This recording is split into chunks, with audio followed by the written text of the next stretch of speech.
देखते रहना, ठीक है। चलो आज का लेक्चर 6 होगा क्या? हाँ चलिए एक क्वेश्चन देखेंगे हम लोग, इलस्ट्रेशन नंबर 12। ध्यान से देखिएगा बेटा, अदर्स इधर देखो। हमने अभी तक 10 मिनट आपको टाइम दिया था, एक क्वेश्चन देखो और किस किस से बन जाएगा अटेम्प्ट करो। किसी को समझ में आया है सवाल?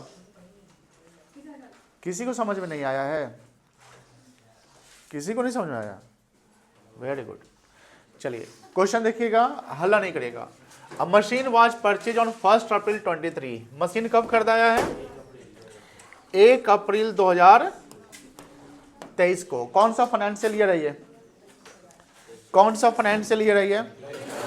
2023-24 है, ध्यान रखिएगा। ऑन 1 अक्टूबर 23 यानी सेम फाइनेंशियल ईयर में अनदर मशीन वाज परचेज, एक और मशीन खरीदाया। हमने पहले ही बताया था कि आप जब सवाल बनाओगे आगे तो डेप्रिसिएशन एक ऐसा चैप्टर है जिसमें आपको एक मशीन खरीदा रहा है, फिर दूसरा मशीन खरीदा रहा है, फिर पहला मशीन बिक भी रहा है, ऐसे सिचुएशन सब आने वाले हैं। तो कॉन्सेप्ट्स पे, क्लासेस पे प्रॉपर ध्यान दीजिएगा, नहीं तो फिर परेशानी हो जाएगी। हम इसका वर्किंग जब थोड़ा सा जो सवाल हम पढ़ेंगे उस सवाल को हम लोग लिखेंगे कि क्या इंफॉर्मेशन मेरे लिए है। मशीन 1, 2 मशीन अभी तक आया है ना। मशीन 1 कब खरीदाया बताओ? 1 अप्रैल 2023 को, कोई दिक्कत नहीं है। और वो मशीन कितने में खरीदाया? 2,50,000 में। फिर आते हैं मशीन 2 पे। मशीन 2 कब खरीदाया? 1/10/2000। यानी दोनों मशीन सेम फाइनेंशियल ईयर में बाई हुआ है। दोनों मशीन सेम फाइनेंशियल ईयर में बाई हुआ है, कोई दिक्कत नहीं है।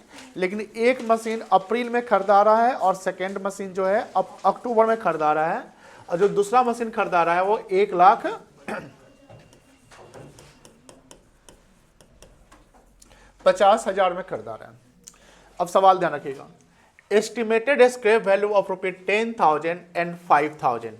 यानी स्क्रैप वैल्यू दोनों का दिया हुआ है। इसका स्क्रैप वैल्यू कितना है? 10,000 और इसका स्क्रैप वैल्यू कितना है? 5,000 है, कोई दिक्कत नहीं है, क्लियर है ना। आगे है depreciation is provided, depreciation is to be provided at the rate of 10% per annum. Rate of depreciation given है, बोलो हाँ है ना। तो रेट ऑफ डेप्रिसिएशन दिया हुआ है 10% पर एनम, टाइम बेसिस लगेगा, कोई दिक्कत नहीं है। On the machine under written down value method. अब बताओ मेथड दिया हुआ है, डेप्रिसिएशन का मेथड दिया हुआ है, बोलो WDV, जानते हैं ना WDV, घटते हुए, कोई दिक्कत नहीं है, यानी यहाँ SLM अप्लाई नहीं होगा। पास द जर्नल एंट्रीज, हमको एंट्री पास करना है, रिक्वायरमेंट समझते, ये सवाल है यहाँ पर, इसका रिक्वायरमेंट।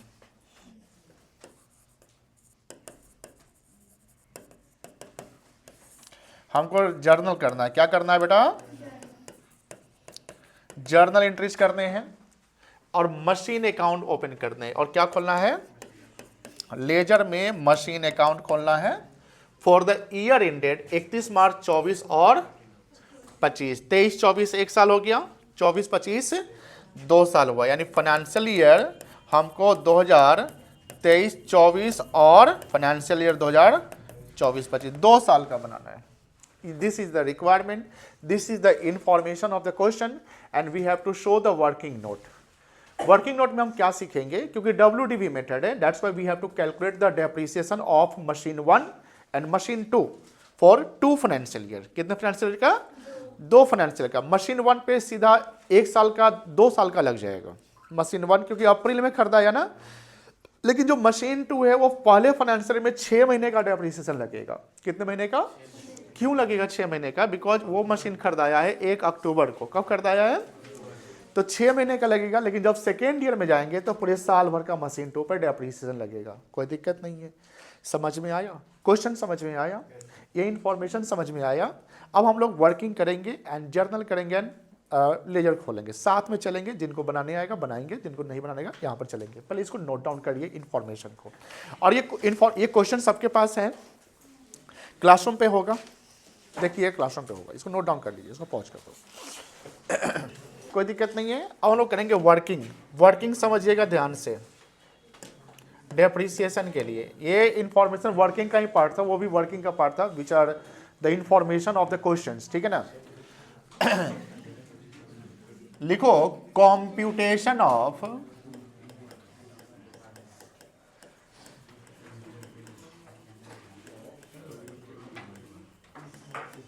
डेप्रिसिएशन। अभी देख लो, समझ लो ध्यान से। मशीन 1, मशीन 2 और यहां लगा लेंगे टोटल। कॉस्ट कितना है मशीन 1 का? 2,50,000 है ना। अब मशीन 2 का कॉस्ट कितना है?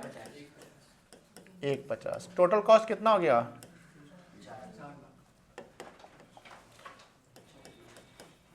4 लाख है, कोई दिक्कत नहीं है। डेट ऑफ एक्विजिशन अलग अलग है। इसका डेट क्या है? 1/4/2000 और इसका डेट क्या है? कोई दिक्कत नहीं है। अब यहां पर हमको क्या निकालना है? इसका डेप्रिसिएशन निकालना है, ठीक है। तो कितना परसेंट है कि कितने साल कब का लगाना है? 31/3/24 का निकालना है ना। 31/3/24, कोई दिक्कत नहीं है। अब समझिए, प्रॉपर समझ में आ रही है ना, कोई दिक्कत नहीं है। 2,50,000 यहां पर आ जाएगा। इसका कितना परसेंट? पूरे साल का लगेगा इस पे, तो इस पे कोई करने की जो 12/12 वही हो जाएगा, कोई दिक्कत नहीं है। कितना आएगा? 25,000। इस पे हम निकालेंगे 1,50,000 इंटू कितना परसेंट? कितने महीने का लगेगा? यहां 6 महीने का लगेगा, कोई दिक्कत नहीं बेटा, समझ में आ रही है ना। 6/12 कितना आएगा? 7500 आएगा। अब आप सोचोगे सर इतना फास्ट कैलकुलेशन कैसे हो गया सर? हमसे तो होता नहीं है। सिंपल है, 1,50,000 का 10% 15,000 कितना होगा? कितना होगा? 15,000 हो गया। 1,50,000 का 10% कितना हो गया? उसका आधा कितना होगा? 7500। अरे भाई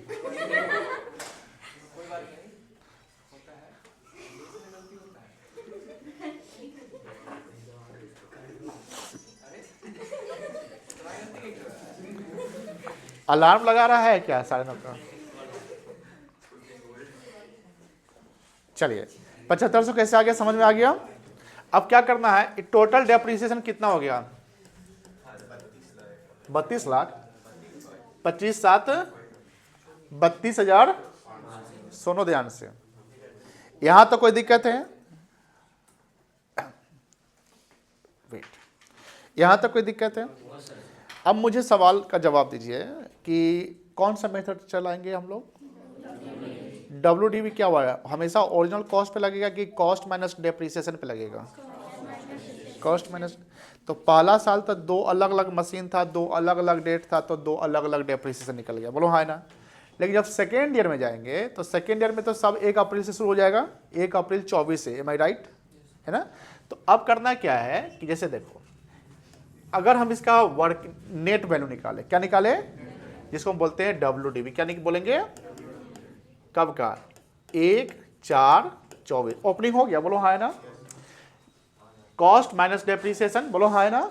कितना आएगा ये? 150 माइनस ये कितना आएगा? अब इस दोनों को जोड़ दो तो ये आ जाएगा, या दिस माइनस दिस कर लेंगे। टोटल कॉस्ट 4 लाख था ना, तो 4 लाख से 32,500 माइनस करो, कितना आ जाएगा? 3 लाख। अरे बोला भाई बोला, 67,500। अब हम मशीन अकाउंट जब खोलेंगे ना, लिखिए मत अभी मशीन अकाउंट खोले तो मशीन 1 अकाउंट मशीन 2 अकाउंट नहीं खोलना है, एक ही मशीन अकाउंट खोलना है। उस मशीन में हमको दोनों का इंफॉर्मेशन डालना है, उस मशीन में दोनों का इंफॉर्मेशन। यानी अगर आपसे पूछा जाए कि 31 मार्च 24, 31 मार्च 24 को क्लोजिंग वैल्यू ऑफ मशीन कितना है, क्या बोलेंगे आप? 3,67,500। कोई दिक्कत नहीं है। 1 अप्रैल 24 को ओपनिंग वैल्यू ऑफ मशीन कितना है? 3,67,500। वो मशीन 1, क्योंकि मशीन अगर हाँ इसमें से कोई एक मशीन बेचना पड़ता तो उसका और कैलकुलेशन करना पड़ता, कोई दिक्कत नहीं है। अब यहां पर फिर हमको क्या चार्ज करना है बेटा, कितना परसेंट है, 31 दिन क्या हो जाएगा, 25 में आ जाएंगे, बोलो हाँ ना। 2,25,000 का 10% आ जाएगा यहाँ पे, कितना परसेंट, 10%, कितना महीना कितना हो जाएगा, 22,500 आ जाएगा। और इसका 1,42,500 का 10% कितना आएगा, 14,250 आ जाएगा। क्लियर है ना। इस दोनों का सम करो, कितना आएगा टोटल डेप्रिसिएशन, बोलो बोलो, 22 4 26 10 36,750, यही ना आ जाएगा। अब सर इतना सम काहे करवा रहे हैं सर, इसका 10% 36,750 आ जाएगा, नहीं समझे, सिंपल है। 36,750 इसका भी तो निकल सकता है, 3,67,500 का 10%, क्योंकि मशीन तो बिका नहीं तो पूरा इसका यहाँ पर डिफरेंस आ जाएगा। क्लियर है ना। अब अगर इसको माइनस कर ले, क्लोजिंग वैल्यू निकल जाएगा, 3,67,500 माइनस 36,750 कितना आएगा, निकाल के बताइए, निकालो, हमको देख रहा है।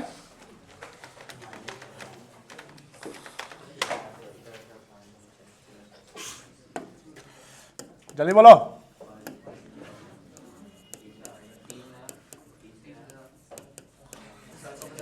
कोई दिक्कत नहीं है। This is the closing value of machinery, समझ में आ गया, क्लियर है, कोई दिक्कत, नोट डाउन करेंगे, करिए नोट डाउन, पॉज करिए। तो जर्नल का फॉर्मेट बनाइए, कितने कॉलम होते हैं जर्नल में, 4,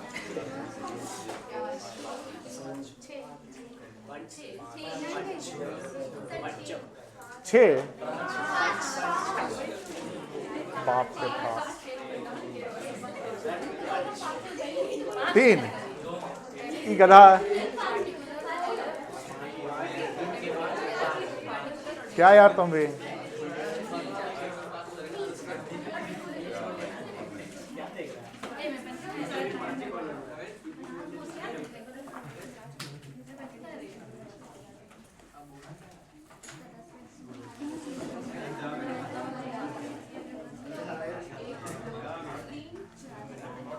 एक आ गया रे,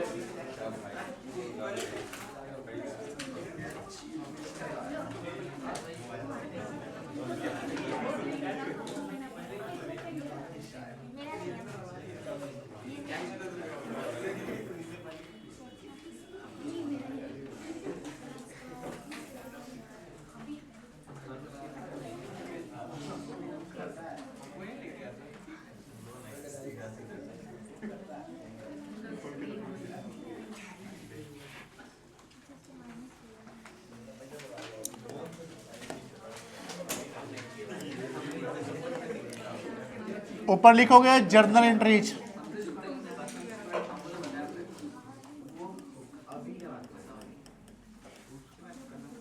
यहां क्या लिखेंगे, डेट, फिर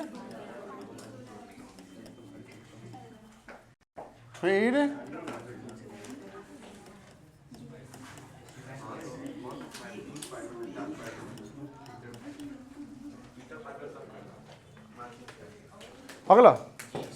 अब बताओ, पहला जो अकाउंटिंग एंट्री होगा वो एसेट खरीदने का होगा, कब होगा, 1 अप्रैल 2023 को, करिए।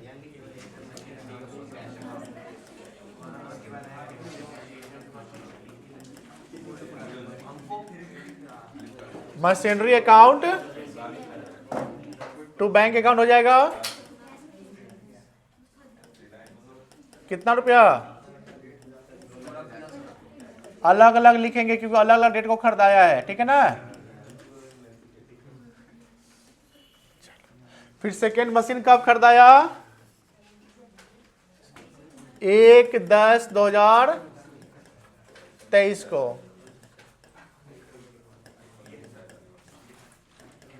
Machinery account debit 1,50,000,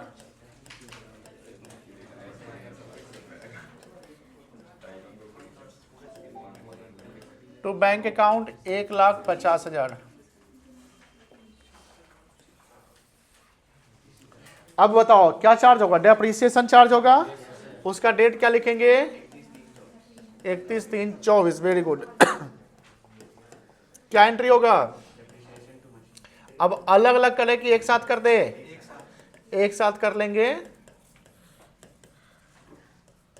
depreciation account debit to कितना रुपये बेटा? 32,500। अब इसको ट्रांसफर कर देंगे पीएल में, profit and loss account debit to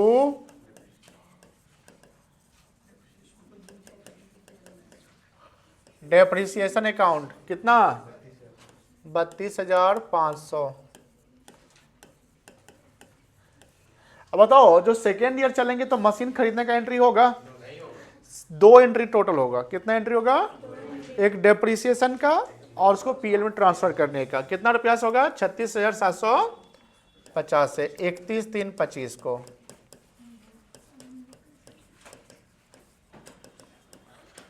depreciation account debit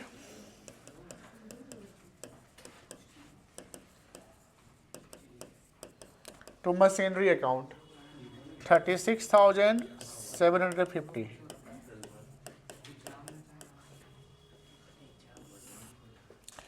PL में ट्रांसफर कर दो।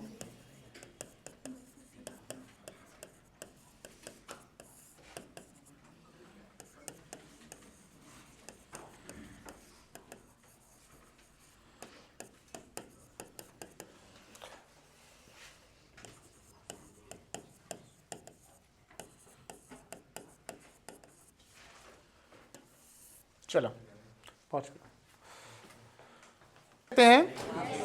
मशीन अकाउंट ओपन करिए, फॉर्मेट बनाइए। हटा दे, तो बतियाते रहते हैं। खुद से करो, एंट्री खुद से कर लो। अब चलो अब हुआ।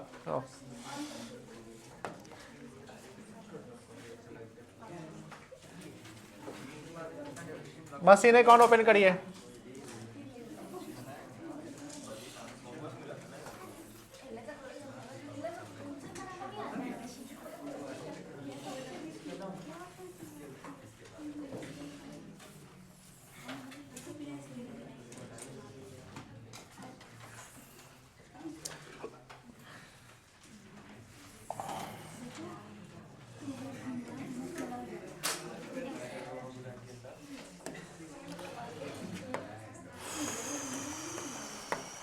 लिखो मशीनरी अकाउंट या मशीन अकाउंट।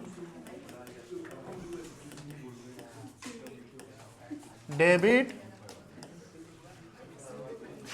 क्रेडिट।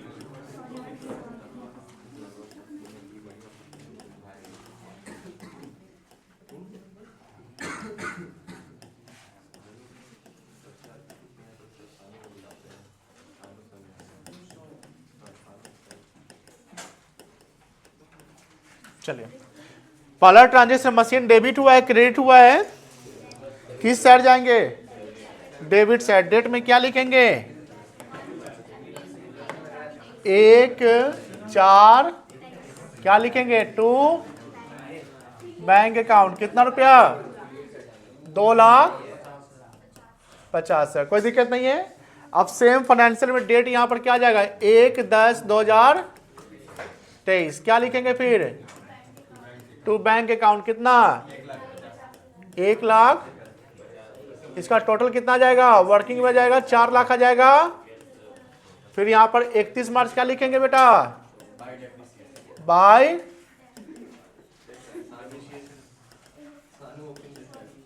कितना रुपया बेटा? 32,500। फिर क्या लिखेंगे? Very good, by balance CD. कितना? टोटल कितना आ जाएगा? 4 लाख। यही सीडी अगले साल क्या हो जाएगा? बीडी हो जाएगा 1/4/24 टू बैलेंस बीडी। ठीक है, 3,67,500। फिर 31 मार्च 25 लिखेंगे बाई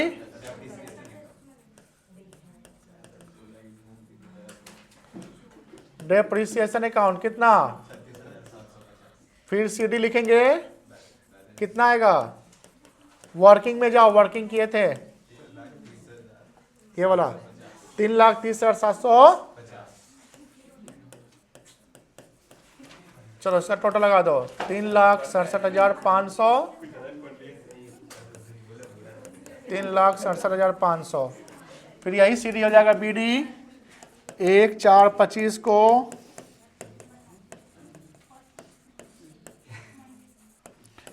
3,30,750। चलो पॉज कर दो।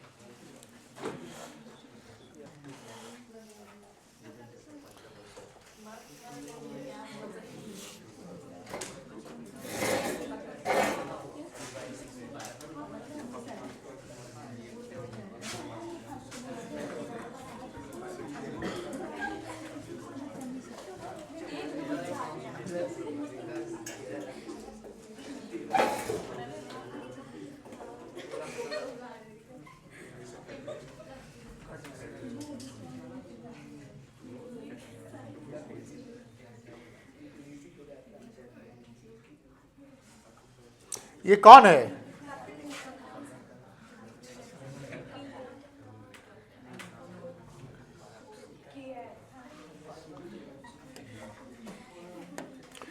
कैप्स है ना, कपिल शर्मा जानते होंगे। एक समय ना ये इंडिया का हायर टैक्स पेयर में से एक था कपिल शर्मा। दिल्ली में, मतलब कि दिल्ली से बिलोंग करता है। सिंपल सी बात है, एक बच्चे का सवाल आया है, वो आउट ऑफ सिलेबस है बट रिलेटेड विद कैरियर है, जानना पड़ेगा है ना।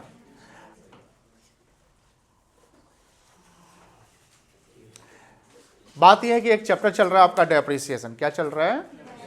तो डेप्रिसिएशन का इंपॉर्टेंस आपके सिलेबस के लिए है, आपके 11th के लिए है, आपके 12th के लिए है, आगे भी है। एंड जब आप मान लो कि सीए में करियर बनाओगे तो डेप्रिसिएशन वहाँ पर बड़ा आपके साथ हाइड एंड सीक का गेम खेलेगा। Hide and seek in the sense कि आप डेप्रिसिएशन ऐसा होगा कि कहिएगा, अगर आप 11th में ध्यान नहीं देगा तो वह माथा का दर्द है भाई। डेप्रिसिएशन पे 15-15, 20 नंबर के सवाल सीए में पूछे जाते हैं और इसका यूज कंपनी में है, कॉस्ट अकाउंटिंग जैसे हम इंडस्ट्री करते हैं इंडस्ट्री में है, प्लस कह सकते हैं इनकम टैक्स में भी इसका कैलकुलेशन है डेप्रिसिएशन का। क्योंकि डेप्रिसिएशन से आप जानते हैं ना कि हमने जैसे ऑब्जेक्टिव ऑफ डेप्रिसिएशन लिखवाया था to find out the correct income tax value ना, because depreciation is the operating expense which is debited to profit and loss account and to find out the correct profit and company are liable to pay income tax on the net profit. Can we say that? अब सवाल ये है कि sir Kapil Sharma का इससे क्या relation है? देखिए कपिल शर्मा का डेप्रिसिएशन से कोई रिलेशन नहीं है। देखिए कुछ बच्चे ऐसे होते हैं जिनको सिलेबस के सवाल तो आए नहीं आए, चैप्टर के सवाल हो नहीं हो, आउट ऑफ सिलेबस अल्लड़ बल्लड़ सवाल पूछो है, लेकिन कभी कभी आउट ऑफ सिलेबस अल्लड़ बल्लड़ सवाल पूछने में कोई सवाल जो है वो अच्छा सवाल रहता है। हमने जब इनकम टैक्स वर्ड यूज किया था कि इनकम टैक्स ऐसा काम करते हैं, तो कहीं ना कहीं ये होता है कि एक बच्चे का सवाल है कि कपिल शर्मा शो देखता होगा नेटफ्लिक्स पे है ना, तो वहाँ पर कपिल शर्मा के लिए कि कपिल शर्मा तो बहुत पैसा कमाता है तो उसका इनकम टैक्स कैसे कैलकुलेट होता है। कपिल शर्मा शो है ना, जैसे कपिल शर्मा ना जैसे नेटफ्लिक्स साथ एग्रीमेंट किया हुआ है। क्या किया हुआ है? एग्रीमेंट। ऐसा माना जाता है, मतलब कि रियल में कितना है वो नहीं है, ऐसा माना जाता है कि कुछ साल का, मतलब कि एक एपिसोड का, मतलब कि पर एपिसोड जो होता है वो 5 करोड़ रुपया फी चार्ज करता है। 5 crore per episode, not the whole episode या होल सीरीज। जहाँ पर उसका इसका एक बहुत अच्छा दोस्त है जो मिमिक्री सबसे अच्छा करता है, या किसी भी मतलब कि क्या बोलते हैं किसी भी कैरेक्टर में वो आ जाता है ना, जैसे कौन नाम है, क्या नाम उसका, सुनील ग्रोवर है कि नहीं। बट सुनील ग्रोवर की एक एपिसोड की फी जो है 25 से 35 लाख रुपए है। कितनी है? तो सर इतना डिफरेंस क्यों है? बिकॉज शो का नाम है कपिल शर्मा। जैसे हमने बोला इंटेलेक्चुअल प्रॉपर्टी पे कि कोई नाम ही फेमस हो जाता है, शहनाज हुसैन नाम, ब्रांड नाम फेमस है, जावेद हबीब है ना नाम फेमस है, कपिल शर्मा शो। अब सुनील ग्रोवर शो लिखा जाए तो उतना नहीं चलेगा जितना कपिल शर्मा शो चलेगा, बिकॉज कपिल शर्मा शो हमको तब 20 साल से चल रहा होगा, 20 साल से नहीं लेकिन 15 साल से जरूर चल रहा होगा। कपिल शर्मा सोनी पे आता था पहले। अब जैसे कपिल शर्मा जो इनकम जनरेट करता है तो वो सिर्फ नेटफ्लिक्स से नहीं कमाता है, उसके कुछ अलग भी शो होते हैं। तो नेटफ्लिक्स जो है रेवेन्यू जनरेट करती है वो 150 प्लस कंट्री से जनरेट करती है। पूरे वर्ल्ड में टोटल कंट्री कितने हैं बता सकते हैं? 195। कितने हैं? 195। जहाँ यूएन से, यूनाइटेड नेशन से जो डेजिग्नेटेड है वो 193 कंट्रीज है, और 2 कंट्री जो यूनाइटेड नेशंस को मान्यता भी नहीं दिया। अब बात ये आती है कि नेटफ्लिक्स तो पूरे जैसे इंडिया से भी कमा रहा है, पाकिस्तान से भी कमा रहा है, यूएस से भी कमा रहा है, कनाडा। कपिल शर्मा शो, जैसे कोई इंडियन यूएस में बैठा हुआ है तो वहाँ भी तो कपिल शर्मा शो देख रहा होगा। तो यूएस में बैठा हुआ पर्सन यूएस में रिचार्ज करवाया मोबाइल, यूएस में इंटरनेट रिचार्ज करता है, वहाँ कपिल शर्मा शो दिखता है। तो कहीं ना कहीं कपिल शर्मा शो से नेटफ्लिक्स को यूएस में भी तो रेवेन्यू जनरेट हो रहा है ना, उसी का प्रोपोर्शनेट किया जाता है। तो अब सवाल यह है कि नेटफ्लिक्स जो पैसे देती है कपिल शर्मा को, उस पर इनकम टैक्स कैलकुलेट होता है। लेकिन मान लो, जैसे सवाल यह है कि कपिल शर्मा मान लो कि दुबई में कोई शो किया ऐसा और इंडिया में शो करता है, मतलब कि हम कह सकते हैं इंडिया या एब्रॉड, एब्रॉड समझते हैं ना, कोई भी इंडियन जैसे रेसिडेंट इंडियन होता है वो इनकम जनरेट जनरली कहां से कर सकता है? With in country and outside the country कर सकता है ना। बट कमाने वाला कौन है? कपिल शर्मा। और कपिल शर्मा जनरली रहता कहां है? रेसिडेंट इन, ये रेसिडेंट इन इंडिया रहता है। कहां रहता है? इंडिया में रहता है। अब दुबई में शो कर रहा है, कनाडा में शो कर रहा है, चाहे कहीं भी शो कर रहा है, वो शो करने के बाद कहां पहुंचेगा? उसकी इनकम जो भी डॉलर में कमा रहा है, दिरहम में कमा रहा है, कुछ भी कर रहा है, वो कन्वर्ट किस में होगा? रुपये में। वो पैसा कहाँ आएगा? भारत में आएगा। अब भारत में आएगा तो जनरली क्या होता है ना, इनकम टैक्स, जब इनकम आप जनरेट करते हैं जिस समय, जैसे मान लो कि विदेश में कमा रहे हैं तो वहाँ भी इनकम टैक्स कट जाता है आपका, और पैसा इंडिया लेके आते हैं तो भारत सरकार बोलेगी हमको भी इनकम टैक्स दो। तो ऐसा नहीं होता है। एक इनकम पे डबल टैक्स नहीं लगेगा। एक इनकम पे मान लो कि कपिल शर्मा 10 करोड़ रुपया कमाया फॉरेन शो से, और वहां पर 2 करोड़ उसका टैक्स कट गया। कितना कट गया? तो कपिल शर्मा को नेट पैसा कितना मिलेगा? 8 करोड़। अब भारत सरकार तो ये नहीं बोलेगी तुम्हारा इनकम कितना था, जैसे कपिल शर्मा का इनकम 10 करोड़ ही कहलाएगा, 8 करोड़ नहीं कहलाएगा। इन पॉकेट उसके पास 8 करोड़ है, इन पॉकेट कितना है? 8 करोड़ है, बट उसकी इनकम कितनी कहलाएगी? 10 करोड़ कहलाएगी। तो भारत सरकार नहीं बोलेगी 10 करोड़ पे फिर हमको भी टैक्स दे दो। लेकिन होता क्या है ना कि जो गवर्नमेंट ऑफ इंडिया है वो अदर कंट्री से एक ट्रीटी साइन करती है। क्या साइन करती है? ट्रीटी। अब सवाल ट्रीटी क्या है sir? Treaty means the agreement between the two nations. Treaty means what? देखते हो ना कि भारत के प्रधानमंत्री विदेश मंत्री इसे एक ट्रेड समझौता किए, बायलैटरल एग्रीमेंट हुआ। बायलैटरल दो पक्ष के बीच में जो एग्रीमेंट होता है उसको बायलैटरल कहते हैं।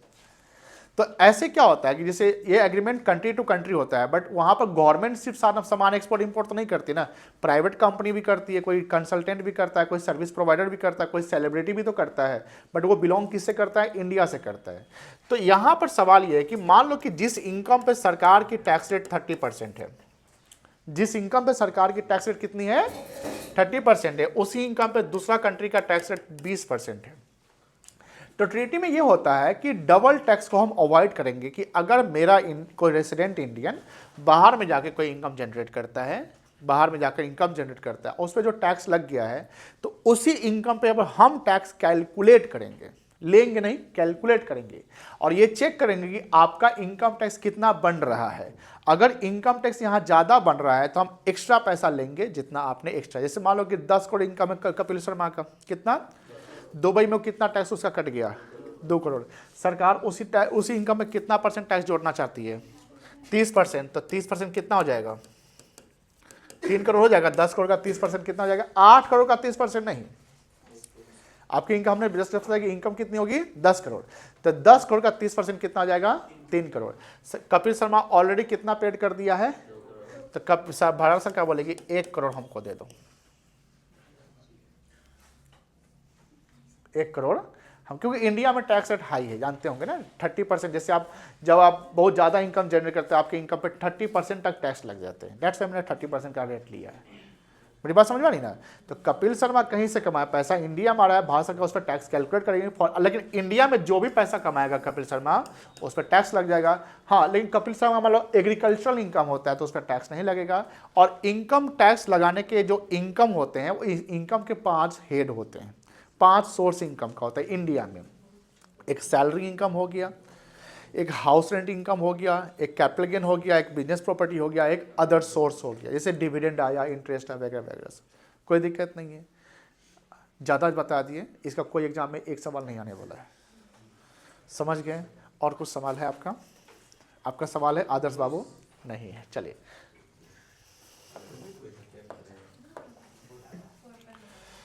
हाँ, तो हम लोग अभी मशीन अकाउंट ओपन कर लिए थे, क्लोज हो गया।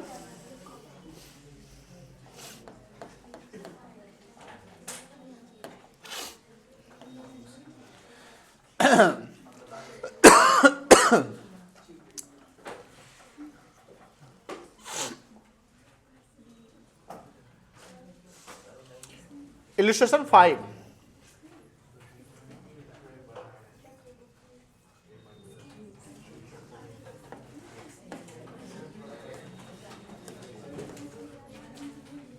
देखिएगा इलस्ट्रेशन 5 क्या कह रहा है।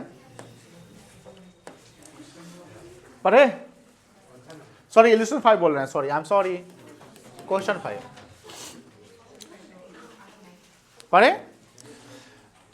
मोहन एंड को, मोहन एंड कंपनी, बट ये कंपनी नहीं है, ठीक है। Mohan and company purchase machinery, machine क्या करता है? खरीदा है। कितने रुपए में खरीदा है? 21,000 में। कब खरीदा? 22-23 में खरीदा, बोलो हाय ना। The estimated useful life of machine is, कितना साल है लाइफ? 10 साल है। After which it is realisable value, इसका वैल्यू जानते हैं ना कितना है? तो मुझे बताओ 10 साल का डेप्रिसिएबल वैल्यू ऑफ मशीनरी कितना कहलाएगा? 10 साल का डेप्रिसिएबल वैल्यू ऑफ मशीनरी कितना कहलाएगा? नहीं जानते ना? 2000।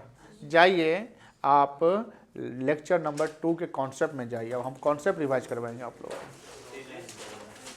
डेप्रिसिएबल वैल्यू ऑफ मशीनरी कितना कहलाएगा बताइए। कॉन्सेप्ट में जाइए, कहीं ना कहीं बताए होंगे, लेक्चर 1 या 2 में होगा। वैष्णवी क्यों नहीं लिखी थी?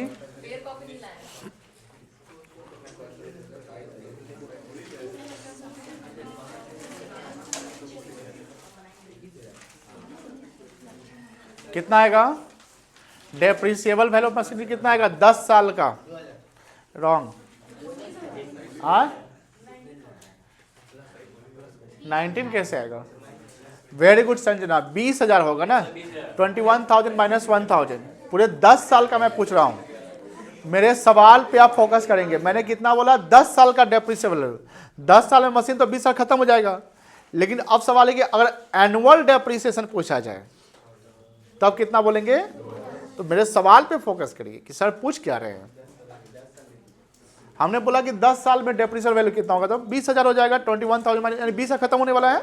चलिए अब आगे है determine the annual amount of annual depreciation. कितना आएगा एनुअल डेप्रिसिएशन? 2,000। ठीक है, ध्यान रखिएगा। According to straight line method and prepare the machinery account for the first 3 years. कितना साल का बनाना है? तो 3 साल में मशीन पर डेप्रिसिएशन कितना लग जाएगा? 1,000, 6,000 लग जाएगा, कोई दिक्कत नहीं है। तो 3 साल बाद मशीन का वैल्यू कितना बचेगा?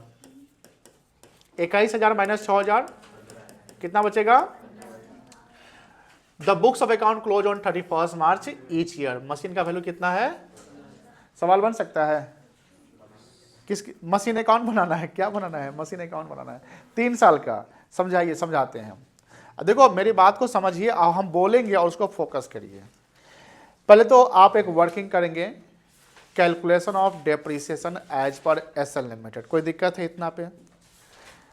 नीचे लिखोगे annual depreciation is equals to, ठीक है, उसका फॉर्मूला लिखोगे। यहाँ रेट नहीं दिया है, लाइफ दिया है।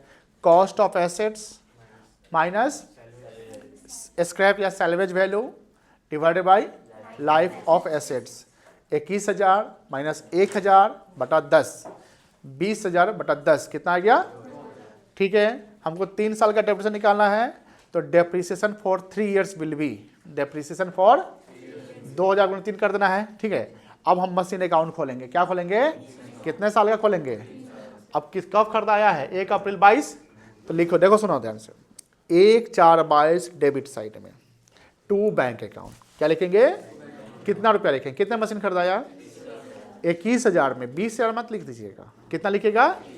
फिर 1/4/22 का ईयर एंड कब होगा? 1/4/22 का ईयर एंड कब होगा? 31 मार्च 2023 कब होगा? बाय डेप्रिसिएशन अकाउंट, क्या लिखेंगे? कितना? 2000 हो जाएगा। फिर बाय बैलेंस शीट करेंगे, क्या करेंगे? कितना?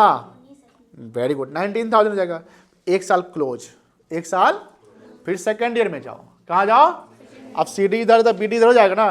1/4/23 क्या लिखेंगे? 2, बोलो बोलो कितना?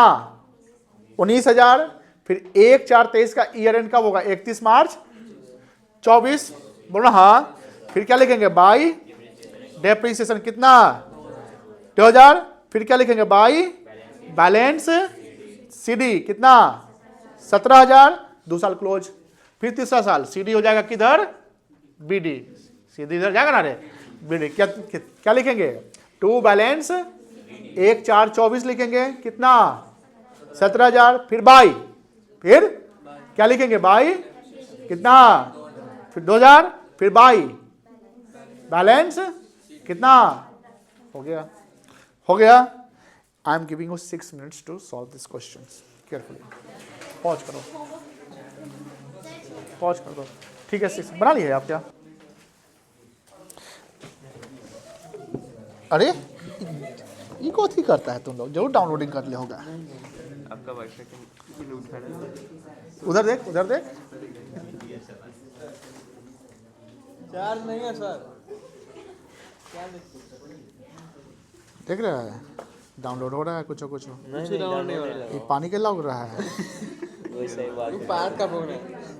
कथी का फोन है? इसका सिस्टम लगाया है उसमें। अच्छा, लाइव है।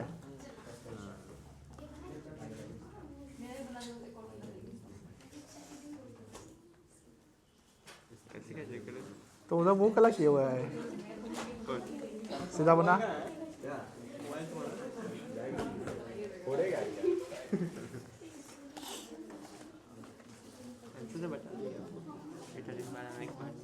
बनाओ बनाओ ना, तब बनाते हैं। अरे बहुत छोटा, क्या क्या कर रहा है तू रे? उसको पहले वहां से क्रॉस करो, 1 मिनट। गोलका जो है ना, उसके बगल वाला क्लिक करो। हाँ, नहीं नहीं, उसके बगल लेफ्ट वाला, लेफ्ट वाला। हाँ, उसके और लेफ्ट वाला, उसके लेफ्ट वाला। देखो उसको क्लिक करो, टिपो। हाँ, अब उसको उठाओ ऊपर, ऊपर ले, ऊपर ले। हाँ, ऊपर ले जाओ और ले जाओ, नीचे से नीचे आओ ना। हाँ, अब वहाँ पर आया वो जो राइट साइड देखो, राइट साइड उसको। अरे बुढ़बक, उसको ऐसे करो।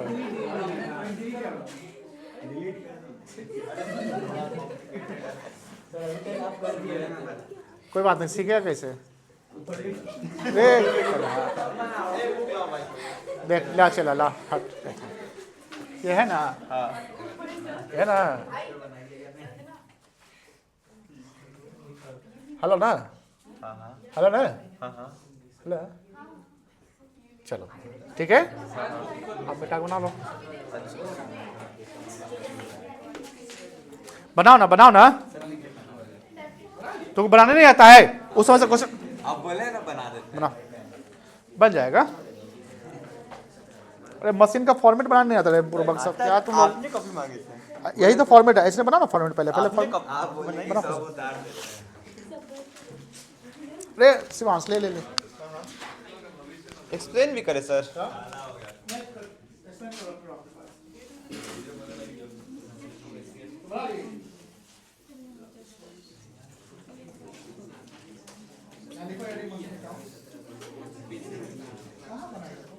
अरे बाबा एक के साल में सब एक के फॉर्मेट बना लेना तुम तो। हाँ भैया केवल चेक करना।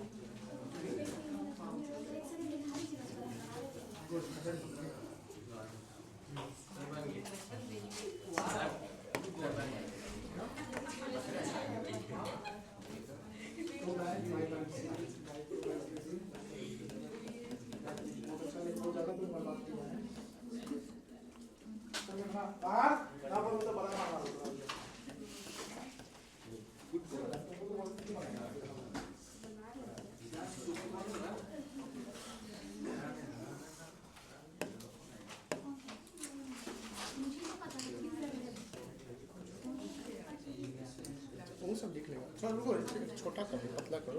वहाँ हो सकता है। सर बोर्ड में भूत है सर।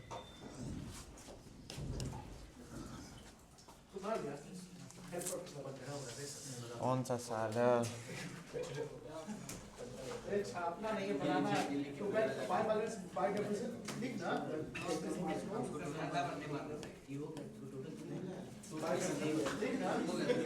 बोर्ड में भूत है सर।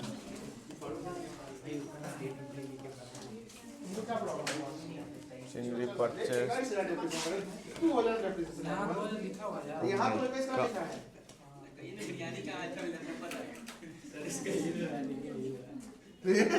सर भूत क्या क्या सर हिल हाथ कैसा आता है? कुछ बैंक अकाउंट 21 एस्टिमेटेड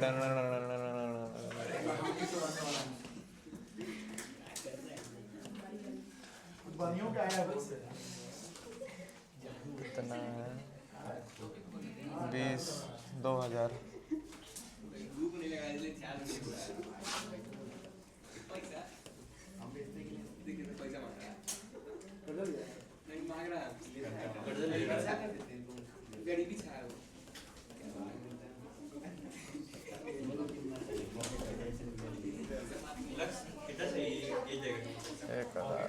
2000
24 बड़ा पतला है।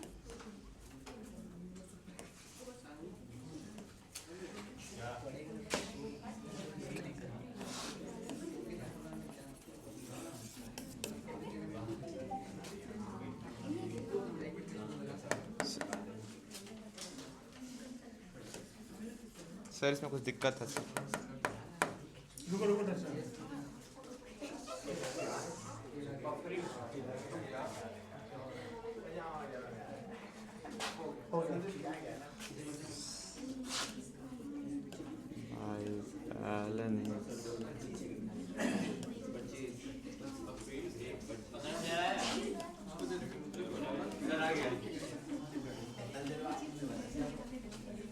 Oh, sorry. करना ही बोल रहे हैं आप सर। सबका बन गया। अनन्या देखो पीछे वाले बच्चे का बन गया। उधर सिमरन बन गया। अंशिका, अंकिता, नरीन, स्नेहा, भूमि, अनुष्का, वैष्णवी,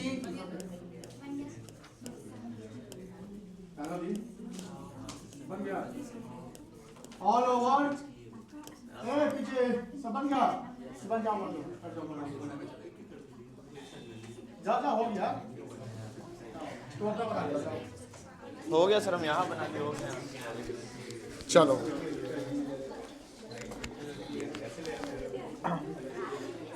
होमवर्क लिखिएगा।